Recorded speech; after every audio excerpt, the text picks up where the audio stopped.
Leader হন, যার মধ্যে লিডারশিপ কোয়ালিটি থাকে, তিনি সবসময় সময় থেকে একটু বেশি এগিয়ে ভাবেন। তার মধ্যে যুগান্তকারী পদক্ষেপ নেওয়ার একটা প্রবণতা থাকে। বাংলায় তখন কম্পিউটার আসেনি। চুঁচুড়ার একেবারে ছোট্ট একটা গ্যারেজ থেকে, সেখান থেকেই শুরু হয়েছিল কম্পিউটার প্রশিক্ষণ কেন্দ্র, কোনো কম্পিউটার ছাড়াই। কিভাবে দাঁড়িয়ে সেই জায়গায় তিনি ভেবেছিলেন যে কম্পিউটারই ভবিষ্যৎ। সত্যমদা আমাদের সঙ্গে রয়েছেন। সত্যমদাকে শুধু শিল্পপতি বলে পরিচয় করালে তার সম্পর্কে কিছুই বলা হয় না। একাধারে শিল্পপতি, তার সঙ্গে শিল্প, সাহিত্য, সংস্কৃতি সব কিছুর মেলবন্ধন তার মধ্যে রয়েছে।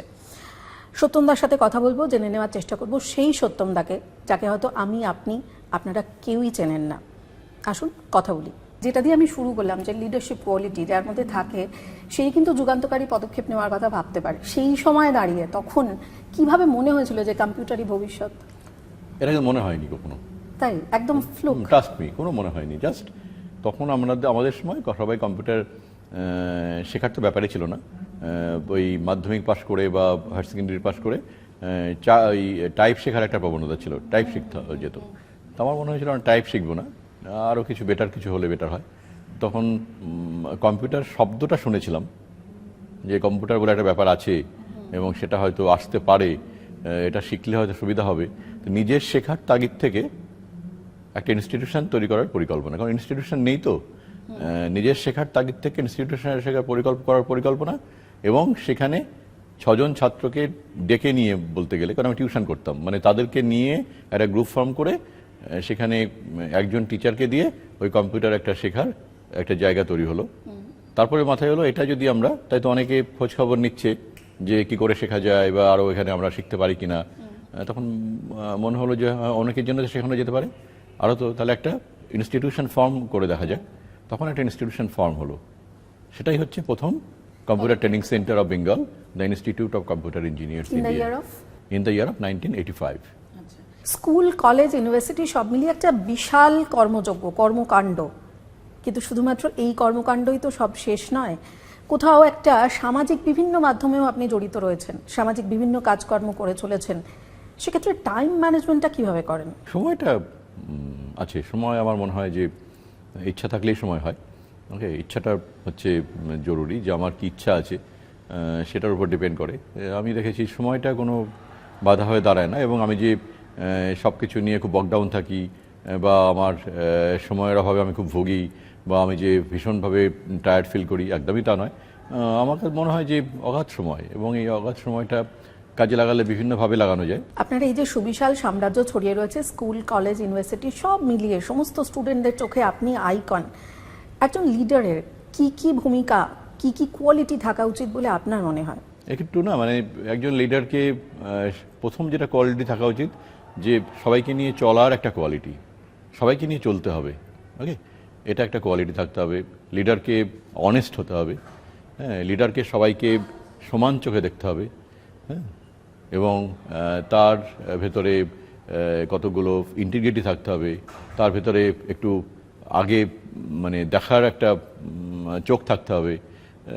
এইগুলো থাকলেই একটা লিডার হওয়া যায়। এবং সবথেকে বড় কথা যে একটা অনেস্টি অ্যান্ড ইন্টিগ্রিটি, এই দুটো component is very important for a leadership.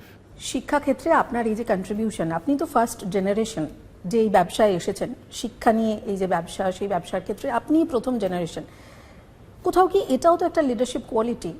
কিভাবে ভেবেছিলেন সেই সময় দাঁড়িয়ে? এটা বললাম না, এটা সিদ্ধান্ত ঠিক নয়, এটা একদমই সিদ্ধান্ত নয়। এটা একটা সেই কিছু একটা শুরু করেছি, তারপরে আমার সঙ্গে বিভিন্ন মানুষ ইনভলভ হয়েছেন, হয়তো আমার লিডারশিপটা বেটার ছিল, আমি তাদের নিয়ে চলতে পেরেছি, চলতে শিখেছি, চলতে চলতে আজকে এখানে এসে পৌঁছেছি। তার জন্য কোনো পরিকল্পনা বা তার জন্য কোনো এক্সট্রা ভাবনা, তার জন্য কোনো এক্সট্রা এফোর্ট আমাকে কিন্তু সেইভাবে কখনো দিতে হয়নি। আমার মনে হয়েছে, এখন মনে হয় যেন যে ঈশ্বর হয়তো আমাকে পাঠিয়েছিলেন যে এরকম একটা কিছু করার জন্যে, এবং আমাকে করতে নির্দেশ দিয়েছেন। আমি তার পথ অনুসরণ করে আমি সেই নির্দেশ পথে চলছি, এবং এই চলার পথে খুব বেশি বাধা বিঘ্ন এটসেট্রা আমার কাছে কখনো আসেনি, এবং আমার সেরকম কিছু মনেও হয়নি। আমি খুব স্মুথ জার্নি আমার, এবং সেই জার্নিটা মানে যতদিন আমি পারবো, আমার শরীর পারবে, ততদিন এই জার্নিটা চলতে থাকবে। এবং হয়তো তার জন্য ভেতরে আরও কিছু ইনস্টিটিউশন বিল্ড করবো, আরও কিছু কাজ করব, মানুষের জন্য কাজ করব। এখন আরও মনে হয় কি জানো, এখন মনে হয় যে এই বিজনেসের থেকেও আমি যদি আরো বেশি মানুষের কাছে পৌঁছতে পারতাম, আরো বেশি আমি মানুষের আমি জন্য এই কাজ করতে প্রশ্নটাই পারতাম। আসতে চাইছিলাম যে একজন ব্যবসায়ী তিনি যখন ব্যবসার কথা ভাবেন, সফল ব্যবসায়ী যিনি, সবসময় তিনি চান যে কিভাবে তার ব্যবসা, তার সাম্রাজ্য আরো বেশি বাড়ানো যায়, কিন্তু আপনার মুখে বারে বারে ঘুরে ফিরে আসছে বিভিন্ন রকম বিলো পভার্টি লাইন, যারা দারিদ্র সীমার নিচে রয়েছে, এই সমস্ত স্টুডেন্টদের নিয়ে, এই সমস্ত শিশুদের নিয়ে আপনি শিক্ষার কথা ভেবেছেন। সত্যম রায় ফাউন্ডেশন কাজ করে চলেছে এই আমি খুব বিষয়টা। ভালোবাসি অ্যাকচুয়ালি এটা, মানে আমার মনে হয় যে এইসব মানে কিছু কিছু মানুষের জন্য আমি যতটা পারি কাজ করতে পারি। যেমন ধরো আমি যেটা করেছি এতদিনে, সেটা হচ্ছে স্টুডেন্টরা পড়াশোনা করছে, তারা এখান থেকে পাশ করছে, পাশ করে তারা কোনো জব করছে বা নিজেরা কিছু ডেভেলপ করছে, তারা অন্য মানুষের জন্য হয়তো জব ক্রিয়েট করছে, সারা পৃথিবীতে ছড়িয়ে পড়েছে। সব স্টুডেন্টরা হয়তো একটা ফ্যামিলি টেক কেয়ার করছে, তারা হ্যাঁ একটা বৃহত্তর ফ্যামিলি টেক কেয়ার করছে, তারা সোসাইটিকে এটা টেক কেয়ার করছে। এটা করতে করতে হয়তো মাল্টিপল হতে মিলিয়ন্স হয়ে গেছে, এবং সেটা তো একটা দিক, এবং সেটা হয়তো তার সঙ্গে কিন্তু একটা ব্যবসায়িক স্বার্থ জড়িত এখানে। কারণ হচ্ছে যে তারা কিন্তু এখানে পড়ছে, তার জন্য ফিস পে করছে, ফিস পে করে তারপরে তারা একটা সমাজে প্রতিষ্ঠিত হচ্ছে, তারপর নিজেরা কিছু করছে, তারা তার ফ্যামিলিকে দেখছে, সমাজকে দেখছে। কিন্তু আমার একটা মনে হয় যেন একদম নিঃস্বার্থভাবে যদি আমি আরও কিছু করতে পারতাম, যে সেখানে কোনো টাকা পয়সার কোনো ব্যাপার থাকবে না, আমি প্রত্যেক মানুষের জন্য, বিলো পভার্টি লাইনের যারা আছে তাদের জন্য আমি নিঃস্বার্থভাবে কাজ করতে পারবো, এবং সেটা আমি এনকারেজড হয়ে, আরও আমার সঙ্গে যারা সহকর্মী আছেন তারাও অনেক সময় খুব ভালোবাসেন। ইভেন স্টুডেন্টরা প্রচুর কাজ করতে ভালোবাসে, এই ধরনের কাজ করতে স্টুডেন্টরা খুব লাইক করে। এবং আমি দেখেছি কিছু একটা বললে যে আমি এটা কোনো স্কুল টেক ওভার করবো, বা কোনো একটা কমিউনিটি স্কুল বিল্ড করবো, বা কোনো একটা টি গার্ডেনের মধ্যে কোনো একটা জায়গাতে হয়তো 500-700 বাচ্চা নিয়ে কিছু একটা কাজ করবো, বা এরকম কোনো একটা আইলা বা কোনো কিছু ঘটেছে সেখানে স্টুডেন্টদের নিয়ে সেখানে মুভ করে তাদেরকে হেল্প করা, এটা কিন্তু স্টুডেন্টরা দারুণ এনজয় করে এবং দারুণ ভালোভাবে কাজ করে, মন দিয়ে কাজ করে তারা। তো আমার মনে হয়েছে আমার সঙ্গে যখন এরকম কয়েক লক্ষ স্টুডেন্ট রয়েছে, এত 5-7-10 হাজার আমার কলিগ রয়েছে, তাদেরকে নিয়ে একটা বৃহত্তর পৃথিবী তৈরি করা যায়, একটা মানে অনেক বড় কাজ করা যায়, এবং সেটা আমি অলরেডি শুরু করেছি, সামাজিক স্বার্থে শুরু করেছি, এবং তারাও এগিয়ে এসেছে। এবং আমার মনে হয় যে এটাই আমার এখন আলটিমেট উদ্দেশ্য হবে, ফোকাস হবে, যে আমি যতটা পারি মানুষের জন্য কাজ করতে চাই। আপনার তো হসপিটাল রয়েছে, তার সাথে সাথে স্পোর্টস ইউনিভার্সিটিও আসছে। এই স্পোর্টস ইউনিভার্সিটির ভাবনাটা একেবারে তো অভিনব। আমার মনে হয় যে ভারতের মধ্যে এটা প্রথম যেটা একটা বেসরকারি সংস্থা এই ধরনের স্পোর্টস ইউনিভার্সিটি আনতে চলেছে। কিভাবে ভাবলেন বিষয়টা? স্পোর্টস ইউনিভার্সিটি তো আসছে, এবং এটা হচ্ছে প্রাইভেট ইনিশিয়েটিভে ফার্স্ট প্রাইভেট ইউনিভার্সিটি, এবং বেঙ্গলে তো একদম স্পোর্টস ইউনিভার্সিটি ছিলই না, এটা একটা প্রথম প্রাইভেট ইউনিভার্সিটি হচ্ছে। তো আমার মাথায় এসেছিল যে আসলে স্কুল কলেজের বাচ্চারা সবসময় স্পোর্টসের মধ্যে থাকে, তাছাড়াও আমার মনে হয়েছে যেন আচ্ছা আপনার সৌরভ গাঙ্গুলির পরে আর কি পেলাম, কিছু পাচ্ছি না তো। এবং সেখানে আমার মনে হয় যে এখানে ডিস্ট্রিক্টগুলোতে গেলে বোঝা যায় যে তারা এই ছেলেমেয়েরা আছে যারা বিভিন্ন স্পোর্টসে ট্রেনিং নেওয়ার জন্য পাগল হয়ে যাচ্ছে, তারা প্রপার ট্রেনিং সেন্টার নেই, তাদেরকে প্রপার স্পোর্টস সেন্টার নেই। সৌরভের পরে নতুন কোন প্রতিভা যেটা নিয়ে আমরা পরবর্তীকালে গর্ববোধ করতে পারি, গর্বিত হতে পারি, এরকম প্রতিভা এখান থেকে তার মানে আমরা পেতে চলেছি? তো আমি একটা প্রতিভা দিলাম আমার স্কুল থেকে, যেটা চুচুড়া স্কুল থেকে, এই যে এবার আন্ডার 18 যে ওমেন ক্রিকেট, সেখান থেকে একটি মেয়ে, সে তো আমাদের স্কুলের একটি মেয়ে, সে তো দারুণ খেললো এবং ওই উইনিং টিমে ছিল। তো সেখানে আমরা এরকম আমার মনে হয়েছে, এবং আমাদের অনেক মেয়ে এখানে শুটিংয়ে খুব ইন্টারেস্টেড, শুটার হিসেবে কাজ করছে, এবং অনেক ন্যাশনাল ইয়েতে তারা গেছে। তারপরে বিভিন্ন সময় স্টুডেন্টদের দেখি তারা হয়তো আমাদের অজান্তেই তারা আমাদের স্কুলে পড়ছে, কলেজে পড়ছে, কিন্তু তারা বিভিন্ন ন্যাশনাল ইন্টারন্যাশনাল ইভেন্টে তারা পার্টিসিপেট করছে। তো আমার মনে হয়েছে যেন যে তাহলে এটা ফর্মালি কেন করব না আমরা।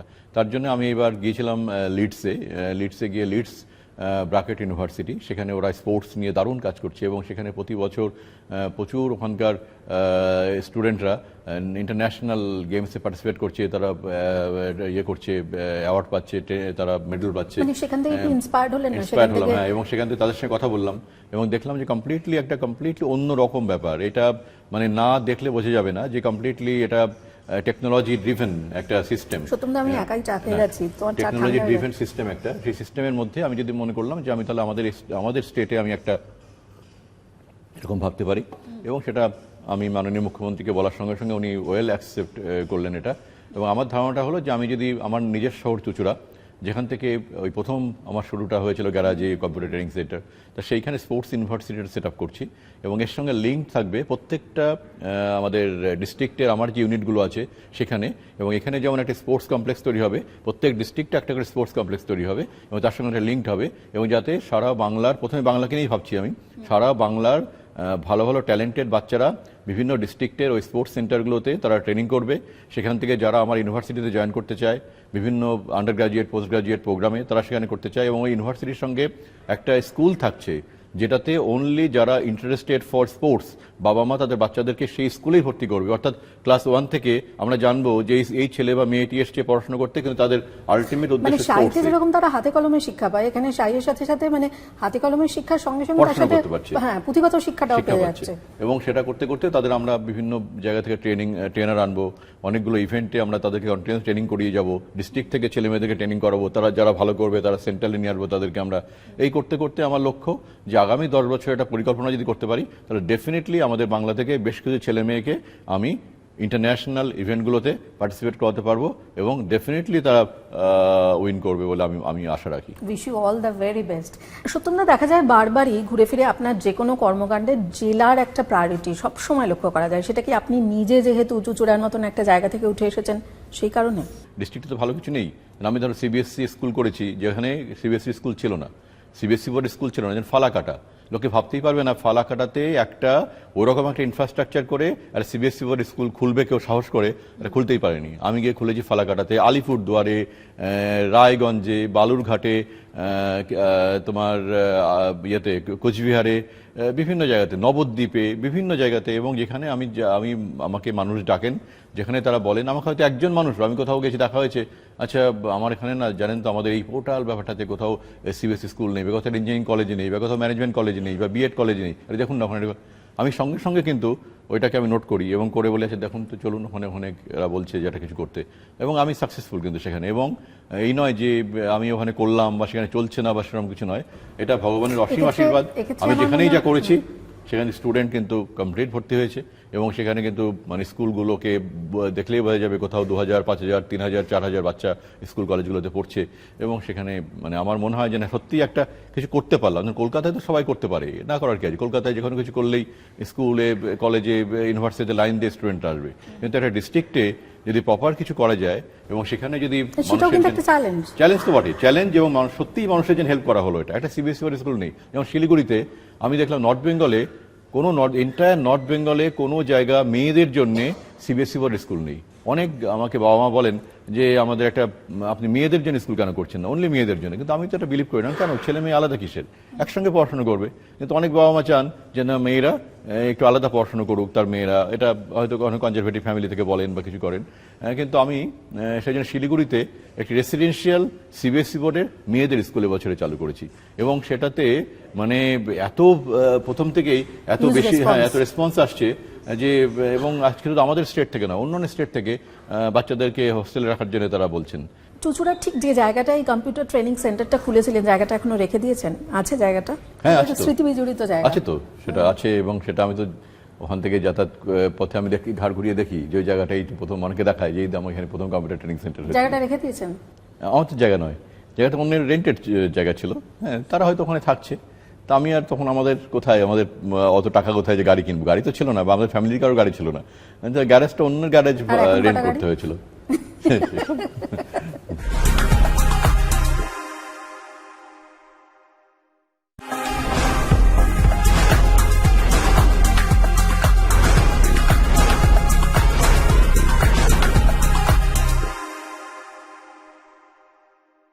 সত্যমদা, গল্প করতে গিয়ে বারবারই দেখা যাচ্ছে যে ঘুরে ফিরে আর্থিকভাবে পিছিয়ে পড়া শ্রেণী, অনুন্নত শ্রেণী, তাদের কথা কিন্তু উঠে আসছে আপনার কথায়, যাদের জন্য আপনি সত্যম রায় ফাউন্ডেশন চালান, সেই সমস্ত ছেলেমেয়েদের আপনি শিক্ষার আলো দেন। তাদের জন্য কোথাও কখনো আপনার কি মনে হয় যে কোনো স্কলারশিপ এই ধরনের কোনো বিষয় রাখা উচিত? আমার প্রত্যেকটি ইনস্টিটিউশনে 10% full free, 10% half free studentship আছে। হ্যাঁ, 10% ফুল ফ্রি, 10% হাফ ফ্রি, মানে যদি 2 লক্ষ স্টুডেন্ট হয় সব মিলিয়ে, ইঞ্জিনিয়ারিং স্টুডেন্ট, কলেজ, ম্যানেজমেন্ট সব মিলিয়ে, ইউনিভার্সিটি মিলিয়ে 2 লক্ষ স্টুডেন্ট, 10% মানে 20,000 স্টুডেন্ট ফুল ফ্রি পড়ে, 20,000 স্টুডেন্ট হাফ ফ্রি পড়ে। এটা তো আমার সমস্ত ইনস্টিটিউশনে 10% ফুল ফ্রি, 10% হাফ ফ্রি এটা করা আছে। আর এখানে ইউনিভার্সিটি যেটা আছে চ্যান্সেলার স্কলারশিপ, ওকে, এবং চ্যান্সেলার স্কলারশিপটা আমাদের এখানে বলাই আছে যে যদি কেউ এখানে পড়তে চায়, হ্যাঁ, তবে রেজাল্ট তার একটা ক্রাইটেরিয়া আছে কতগুলো, এই ক্রাইটেরিয়া ফুলফিল করে তারা যদি এখানে পড়াশোনা করতে চায় চ্যান্সেলার স্কলারশিপ সে পাবে। এবং তার জন্য অর্থাৎ এখানে টাকা পয়সার জন্য কারোর পড়তে পারেনি, অর্থাৎ আমার এই 35 বা 36 ইয়ার্স জার্নিতে আমার কাছে কেউ বলেছে এবং তার মানে টাকার অভাবে পড়তে পারেনি, আমি কিন্তু আমার জ্ঞানও তো আমি এটা করতে দিইনি কখনো। এবং আমার কানে যদি কেউ তুলে দিতে পারে যে এটা নিজের সেই পুরনো সময়ের কথা মনে পড়ে যায়। হ্যাঁ, এটা একটা গল্প আছে এটা নিয়ে, যে মানে এখানে এখনো হয়, এটা সব জায়গাতেই হয়। আমার গল্প আছে যেটা, যে হয়তো কেউ একটা যখন কম্পিউটার ট্রেনিং সেন্টার ছিল, আমাকে আমার কোনো একজন ম্যানেজার বলছেন যে স্যার আমি ওকে খুব ভাবছি যে একজন স্টুডেন্ট এসছে তাকে ভর্তি করবো, হ্যাঁ, তার কোর্স ফি সব বুঝিয়ে দিলাম। বুঝিয়ে দেওয়ার পরে সে লাস্টে যখন তার ফিসটা দেবে, সে একটা পকেট থেকে চিরকুট বের করে আমার সামনে দিচ্ছে, অর্থাৎ চিরকুট আমাকে ধরেছে, আমার কাছ থেকে ওই চিরকুটটা করে নিয়েছে যে please allow him free studentship, okay. তাহলে লাস্টে চিরকুটটা বের করে দিচ্ছে, ওকে। তাহলে আপনি যদি এটাই করতে থাকেন তাহলে তো আমাদের খুব ডিফিকাল্ট। দেখো এটা কতজন হবে, তোমার একটা ক্লাসে তোমার 50 জন পড়ছে, তার মধ্যে যদি 5টা-7টা বাচ্চা ফ্রি পড়ে তাহলে তো প্রবলেম, সে প্রবলেম তো তোমার কিছু নেই। তা আমার কাছে যে কেউ পৌঁছবে এবং সে মানে তার পয়সার জন্য সে পড়তে পারবে না, মানে এটা অন্তত মানে আমার সঙ্গে যারা থাকে তারা জানে, এবং সেটা মানে আমি কখনো করতে দিই না। এবং আমার কাছে আমি সবসময় বলি যে কারোর কোনো অসুবিধা থাকলে প্লিজ আমার কাছে জানিয়ে দিও, আমি নিশ্চয়ই এটা আমি করবো, এটা করতে চাই আমি সেটা। ফ্রেন্ডস অফ বাংলাদেশের আপনি ভারতের ভাইস চেয়ারম্যান, এছাড়াও নিখিল ভারত বঙ্গ সাহিত্য সম্মেলন, যেখানে যে সংগঠন বাঙালির একেবারে প্রাচীন সংগঠন, যার সাথে রবীন্দ্রনাথ ঠাকুরের মতন মানুষের নাম জড়িত রয়েছে, তার সাথে আপনি রয়েছেন যুক্ত, এছাড়াও এনএবিসি, এই এত কিছু কিভাবে সামলান একসাথে? মানে এটা শুধু নিখিল বঙ্গ বা ফ্রেন্ডস অফ বাংলাদেশ নয়, এনএবিসি সারা পৃথিবীতেই যদি কোনো বাংলা ভাষা নিয়ে, আমাদের ভারতের সাহিত্য সংস্কৃতি নিয়ে যখন কোনো প্রোগ্রাম কিছু হয় এবং আমি যদি কোনো ইনভিটেশন পাই, আমি ডেফিনেটলি সেটা অ্যাটেন্ড করার চেষ্টা করি। সেটা কোনো সাহিত্য আলোচনা হতে পারে, সেটা কোনো কি বলে সাংস্কৃতিক অনুষ্ঠান হতে পারে, সেখানে কোনো ডিবেট হতে পারে, সেখানে কোনো বুক ফেয়ার হতে পারে, যেটা হোক না কেন আমি চেষ্টা করি সেখানে পৌঁছে যাওয়ার জন্য, শত কাজ সত্ত্বেও আমি চেষ্টা করি। আর এই নিখিল ভারত এটা আমাদের সবথেকে প্রাচীন একটি সাংস্কৃতিক সংগঠন, তার সঙ্গে আমি যুক্ত হতে পারে আমার মনে হয়েছে যে এটা আমার করা উচিত। এবং যেখানে রবীন্দ্রনাথ ঠাকুর প্রথম সভাপতি হয়েছিলেন যে অর্গানাইজেশনের, এবং যেটা শুরু হয়েছিল আমাদের বানারস থেকে, তা সুতরাং সেই জায়গাতে আমি মনে করি যে এটা আমার কাছে একটা হিউজ থিং, এবং যার জন্য এই বছরের শতবর্ষটা আমার ক্যাম্পাসের মধ্যে এটা তৈরি হলো এটা। এবং এটা তোমরা দেখেছো যে প্রচুর বিদগ্ধ মানুষ এখানে এসেছিলেন, এবং সারা ভারতবর্ষ থেকে বিভিন্ন ইউনিট থেকে যারা মেম্বার তারা এখানে হাজির হয়েছিলেন। তারা 3 দিন কত কষ্ট করে এই ক্যাম্পাসের ভেতরেই তারা ছিলেন, ক্লাসরুমের মধ্যে তারা 3 দিন থেকেছেন। হ্যাঁ, এখানে স্টুডেন্টদের টয়লেট ইউজ করেছেন, তারা এখানে থেকেছেন, ঠিক আছে। এবং এরকম কয়েক হাজার মানুষ এখানে ছিলেন। তা আমি সুতরাং এখানে যখনই এরকম কিছু ঘটে তখনই চলে যাই। আর ফ্রেন্ডস অফ বাংলাদেশ এটা একটা অন্যরকম আবেগ। আমাকে বহুদিন আগে আমি এর সঙ্গে যুক্ত হয়েছিলাম, এবং দুই বাংলার সংস্কৃতির যে মেলবন্ধন ঘটানো উচিত, এবং দুই বাংলার মানুষের মন প্রাণ সবই তো একই রকম, তাদের ভাষা, তাদের কথা, তাদের খাদ্য, তাদের সব কিছু রুচি সবকিছু একই রকম, এবং দুই বাংলার মেলবন্ধন আমাদের এই ফ্রেন্ডস অফ বাংলাদেশ দিয়ে অনেকটা আমরা করতে পেরেছি। শুধুমাত্র সাংস্কৃতিক চর্চা নয়, এর মধ্যে দিয়ে আমরা দুই দেশের বিভিন্ন রকম ইম্পর্টেন্ট ইস্যুসগুলোকে আমরা তুলে ধরতে পেরেছি। ইম্পর্টেন্ট ইস্যুস নিয়ে ডিসকাশন হয়েছে, কখনো হয়েছে দিল্লিতে, কখনো কলকাতায়, কখনো ঢাকাতে, কখনো কক্সবাজারে, কখনো আসামে। এই এত কিছুর মধ্যে ফ্যামিলি তো ডেফিনেটলি সাফার করে, সত্যি সাফার করে কি ফ্যামিলি? আমি নিজেও সাফার করি, ফ্যামিলি সাফার করে, আমি নিজেও সাফার করি এর জন্য। কারণ হচ্ছে যে কখনো কখনো তো কখনো কখনো তো ফ্রাস্ট্রেশন আসেই, যে তখন মনে হয় যেন যে এটা আমি একটু মানে অন্যরকম আর কি, মানে এই যে কখনো ইচ্ছে হলো ইচ্ছার মতো চলি, তো আমার নিজেকে একটু আমার নিজের ইচ্ছার মতো আমি সবসময় চলতে ভালোবাসি। কখনো মনে হলো ঠিক আছে আমি কিন্তু আমার ইচ্ছে হচ্ছে আমি ফোন বন্ধ করে আমি কোথাও 7 দিন 10 দিন আমি একদম ধরাছোঁয়ার বাইরে চলে যাব, কিন্তু হয়তো মনে হয় যে তার মধ্যেই কত ইম্পর্টেন্ট কিছু কাজ রয়েছে, কি করে যাব, এটা হয়তো এসে যায়। তাছাড়াও ফ্যামিলি ডেফিনেটলি আমার তখন মানে আমরা খুব মানে একাকিত্ব এসে যায়, যে যখন কিছু করতে করতে একটা জায়গাতে যাওয়া হয় তখন দেখা যায় মানুষ না যেমন কাছে আসেন আবার ফ্যামিলির মানুষ অনেক দূরে চলে যান বিকজ অফ তখন আমি না মানে একটা জনগণের হয়ে যেতে হয় আমাদেরকে, অনেক জনগণের হয়ে যায়। যখন জনগণের হয়ে যায় আমরা জনগণের ডাকে যেতে হয়, তাদের কোনো প্রোগ্রামে যেতে হয়, তাদের কোনো কমিটমেন্ট রাখার জন্য যেতে হয়, তখন ফ্যামিলি ডেফিনেটলি সাফার করে এবং ফ্যামিলিকে টাইম কম দিতে হয়। মানে আমার একদম যে ক্লোজ ফ্যামিলি সেটা না অনেক সময় আমাদের সঙ্গে যেতে পারে, আমার সঙ্গে তারা থাকতে পারে, তারা সেই কাজের মধ্যে তাদেরকে আমি নিয়ে গিয়ে সময় দিতে পারি। কিন্তু যারা একটু আউটার ফ্যামিলি, হ্যাঁ মানে আমার অন্য ফ্যামিলি মানে সারাউন্ড মানে মানে এক্সটেন্ডেড ফ্যামিলি যেগুলো, তারা তো ডেফিনেটলি তাদের সঙ্গে যোগাযোগ কমে যায়, তারা সাফার করে, তাদের হয়তো মনে হয় যে আমি অনেক দূরে চলে গেছি। আমারও অনেক সময় মনে হয় যে আমি কি সত্যিই দূরে চলে গেলাম, আমি তাদেরকে আরও কাছে টেনে নিতে পারতাম, তাদেরকে নিয়ে থাকতে পারতাম, তাদেরকে আরও বেশি সময় দিতে পারতাম মনে হয়। কিন্তু সেটা ছেলে এদের থেকে কোনো কমপ্লেন আসে? আসে তো বটেই, আসে, হ্যাঁ আসে, কমপ্লেন আসে, তাদেরকে বোঝাতে হয়, হ্যাঁ তাদেরকেও কাজের মধ্যে ইনভলভ রেখে দিই সেই জন্যে। তবে আমার মনে হয় যে এমন এবার থেকে না এমন কিছু, হ্যাঁ আছে, হ্যাঁ আবার আমি ঠিক করেছি যেটা এবার বছরের 4-5টা এমন প্রোগ্রাম করব যেটা পুরো ফ্যামিলিকে নিয়ে একদম সঙ্গে রাখা যায় আর কি। মানে বিভিন্ন কিছু করব, এমন কিছু করব যেটা কমপ্লিট বছরের কয়েকটা দিন ফ্যামিলির সঙ্গে পুরোপুরি মানে বন্ডিংসে আরও বেশি বন্ডিংস থাকে। আমাদের চুচুড়ার বাড়িটা অ্যাকচুয়ালি ওরকমই ছিল, আছে এখনো। আসলে বাবা চলে গেলেন, গত বছর বাবা চলে গেছেন, হ্যাঁ আছে, মা বাবা ওখানেই থাকতেন, যার জন্য আমাদের যে কোনো অনুষ্ঠান মানে যে কোনো অনুষ্ঠান আমরা চুচুড়ার বাড়িতে চলে যেতাম, আমাদের ফ্যামিলি সমস্ত সবাই ওখানে ডেকে নিতাম, ডেকে নিয়ে সবাইকে আমরা বছরে কয়েকবার আমরা মা রয়েছেন কয়েকটা প্রোগ্রাম আমরা ওখানে করতাম। তো তাতে জমায়েতটা হয়, ফ্যামিলিকে টাইম দেওয়া যায়। কিন্তু এখন বাবা চলে গেলেন, এখন একটু ভয়ের হয়েছে ওটা। তা সেই জন্যে আমার একটু আবার মিস করছি আমি যে হয়তো আমরা ফ্যামিলিকে নিয়ে টাইম দিতে গেলে চুচুড়ার বাড়িটা হয়তো সেই অর্থে আর সেইভাবে এখন কাজ করছে না, হয়তো আমাকে অন্য কিছু ভাবতে হবে এখন। তার মানে সেই বাড়িটা নিয়েও কিছু প্ল্যানিং মাথার মধ্যে চলছে? হ্যাঁ ডেফিনেটলি আছে, আমার তো সেই বাড়িটা সারাউন্ডিং জায়গাগুলো নিয়ে আমার কিছু পরিকল্পনা আছে যে সেখানে এমন কিছু করতে হবে যে সেখানে আমার বাবা বা ওখানে থাকতেন, সুতরাং সেখানে যদি আমি কিছু একটু ভালো মানে সিনিয়র সিটিজেনদের জন্য কিছু থাকার ব্যবস্থা করতে পারি, ওখানে একটা স্কুল করতে পারি বাচ্চাদের জন্য যারা একদম ওই বিলো পভার্টি লাইনের বাচ্চারা পড়াশোনা করবে, ওই জায়গাতে একটু সারা সময় সব কিছু তো আমাদের ওখান থেকে আসা, ওইখানটা যাতে মানে একদম সুন্দর একটা পরিবেশ এবং বৃহত্তর ফ্যামিলি তৈরি করা যায়। হ্যাঁ সেটাই আমি ভাবছি, ওটা একটা কিছু ওখানে একটা কিছু ভাবছি, এরকম একটা কিছু করবো। তবে সেটা নিশ্চয়ই কমার্শিয়াল কিছু নয়, নিশ্চয়ই এটা একদম কমপ্লিটলি এটা সোশ্যাল কিছু কাজই ওটা আমি করবো ওখানে। সত্যম দা, wish you all the best. এতক্ষণ আমাদের সময় দেওয়ার জন্য নিউজ 18-কে অনেক অনেক ধন্যবাদ। এবং সব থেকে বেশি করে আশা রাখবো এই যে স্পোর্টস ইউনিভার্সিটি, সেই স্পোর্টস ইউনিভার্সিটি থেকে যাতে আরও বেশি নতুন নতুন প্রতিভা বেরিয়ে আসুক এবং আমাদের বাঙালি হিসেবে আরও বেশি করে গর্বিত করুক।